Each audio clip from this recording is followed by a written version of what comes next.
നമസ്കാരം. നമ്മൾ Hindustan power ലിങ്ക്സിൻ്റെ video കുറച്ച് ദിവസമായിട്ട് ഇടുന്നുണ്ട്.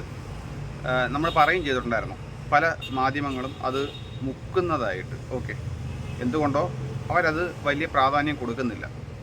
അങ്ങനെ അത് എന്തെന്ന് ആലോചിച്ചുകൊണ്ടിരിക്കുന്ന സമയത്താണ് ഇന്നലെ മനോരമ ക്ലാസിഫൈഡ്സിലൊരു പരസ്യം കാണുന്നത്.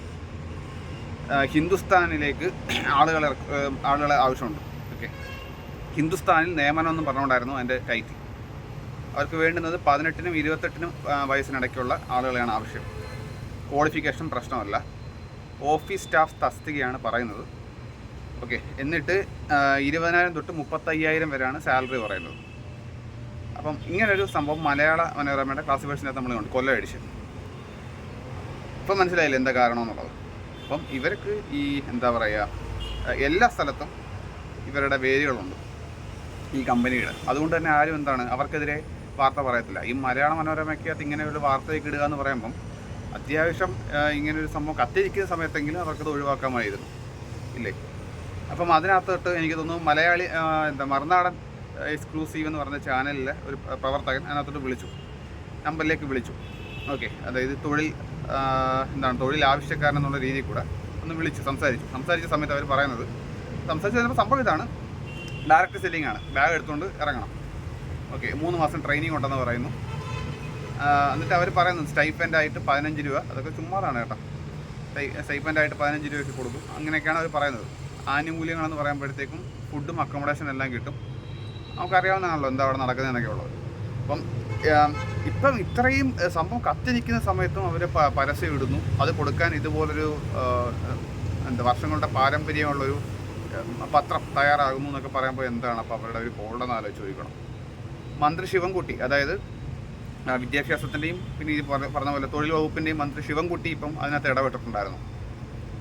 അതായത് ലേബർ കമ്മീഷൻ കൊടുത്ത റിപ്പോർട്ട് കൃത്യതയില്ല, വളരെ വ്യക്തമായിട്ട് പറഞ്ഞു. അതിനകത്ത് കൃത്യതയില്ല, വീണ്ടും സമർപ്പിക്കാനായിട്ട് പറഞ്ഞിരിക്കുകയാണ്. അപ്പം എന്താണ് ലേബർ കമ്മീഷൻ കൊടുത്ത റിപ്പോർട്ട്? അത് വളരെ തെറ്റായിട്ടുള്ള റിപ്പോർട്ടല്ലേ അവർ കൊടുത്തത്. കൊച്ചിയിൽ നടന്ന 2 വീഡിയോ എടുത്ത് കൊടുത്തതിന് ശേഷം അത് 2 മാനേജേഴ്സ് തമ്മിലുള്ള ഈഗോ ക്ലാഷ് കാരണം കൊണ്ട് ഒരു മാനേജർ ചമച്ച വീഡിയോ ആണെന്ന് പറഞ്ഞാണ് റിപ്പോർട്ട് കൊടുത്തത്. ഇതൊക്കെ എന്താ ഇതിനകത്ത് മനസ്സിലാക്കേണ്ടത്? ഇവർക്കപ്പോൾ ഇത്രയും വിലയേ ഉള്ളൂ. അവിടെയൊക്കെ ഇപ്പോൾ ഓരോ ആളുകളുടെ വീഡിയോസ് ഇങ്ങനെ ഇട്ടുകൊണ്ടിരിക്കുകയാണ്. അവിടെ നടന്ന തൊഴിൽ പീഡനങ്ങളെ കുറിച്ചിട്ട് അത് വിവരിക്കുന്ന ഓരോ വീഡിയോകൾ വന്നുകൊണ്ടിരിക്കുകയാണ്, ചിത്രങ്ങൾ വന്നുകൊണ്ടിരിക്കുകയാണ്. അവരെ തന്തയ്ക്കും തള്ളയ്ക്കും എല്ലാം വിളിക്കുകയാണ്, പറഞ്ഞാൽ മനസ്സിലായില്ലേ? ഈ മാനേജേഴ്സ് ടാർഗറ്റ് തികച്ചില്ല എന്നുണ്ടെങ്കിൽ വീട്ടിലേക്ക് പോകാൻ അനുവദിക്കത്തില്ല, വീട്ടിലേക്ക് പോകാനുണ്ട് അവർ സമ്മതിക്കത്തൊന്നുമില്ല. പിന്നെ ഇങ്ങനെ പറയുന്നു, നിൻ്റെ അച്ഛൻ്റെ വീടാണോ, തോന്നുമ്പോൾ കയറി വരാൻ എന്നുള്ള രീതിയിൽ കൂടെ സംസാരിക്കുക.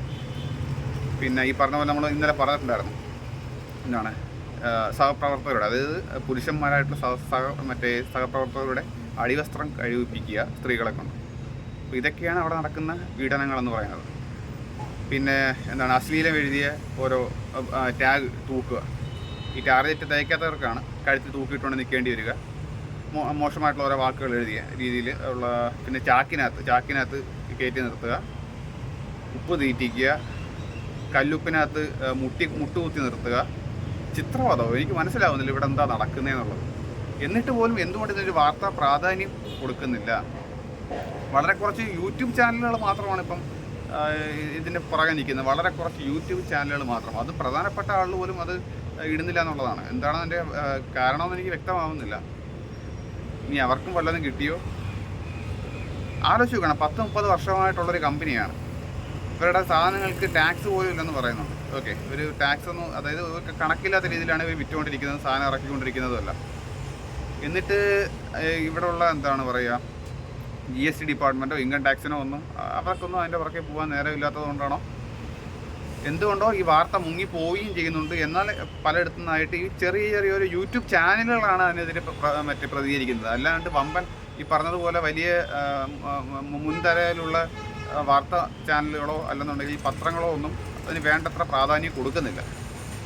പക്ഷേ ഈ പറഞ്ഞതുപോലെ അത് പൊങ്ങി വരിക തന്നെ ചെയ്യും. ഓക്കെ, എപ്പോഴും ഈ പറഞ്ഞ പോലുള്ള കാര്യങ്ങൾ മറയിൽ നിൽക്കത്തില്ല. അത് മറ നീക്കി പുറത്ത് വരിക തന്നെ ചെയ്യും. ഇവർ ശിക്ഷിക്കപ്പെടുകയും ചെയ്യും.